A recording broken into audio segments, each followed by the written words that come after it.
आज आपण 20 आणि 15 या वर्षातील 5 वर्षाचा फरक बघणार आहोत. तर चला आपण व्हिडिओ स्टार्ट करूया.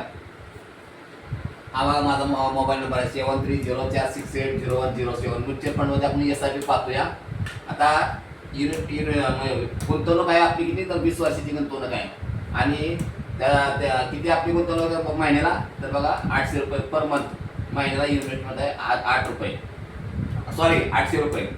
आणि त्याचा इंटरेस्ट रेट किती आहे, तर 14% इंटरेस्ट रेट आहे. आणि आता 20 वर्षाची आपली गुंतवणूक 800 रुपये किती होते, तर 1,92,000 रुपये तर अमाऊंट होती आपली. आणि त्याचा व्याज दर किती आपल्याला मिळतोय, तर व्याज किती मिळतोय, तर बघा 7,46,000 रुपये आपल्याला त्याचं व्याज मिळतंय नुसतं. आणि त्याची आपली टोटल किती होते, तर 9,38,000 रुपये.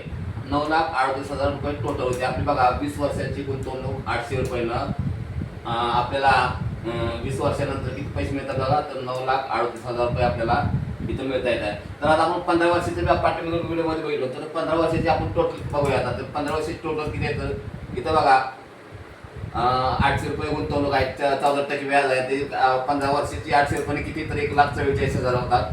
त्याचं व्याज आपल्याला किती मिळतं, तर 3,08,166 रुपये व्याज मिळतंय. आणि टोटल अमाऊंट किती होती, तर बघा इथं 4,52,166. तर आता आपण युवाचं बघतोय 5 वर्षात किती फरक पडतोय.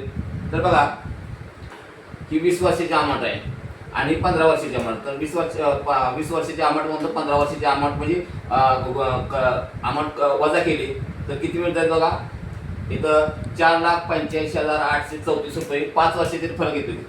5 वर्ष जास्त गुंतवणूक केली तर 4,85,834 आपल्याला फरक मिळतोय. तर बघा तुम्हाला जर म्युच्युअल फंडामध्ये जर गुंतवणूक करायची असेल तर मला या नंबरवर मला तुम्ही कॉन्टॅक्ट करू शकता.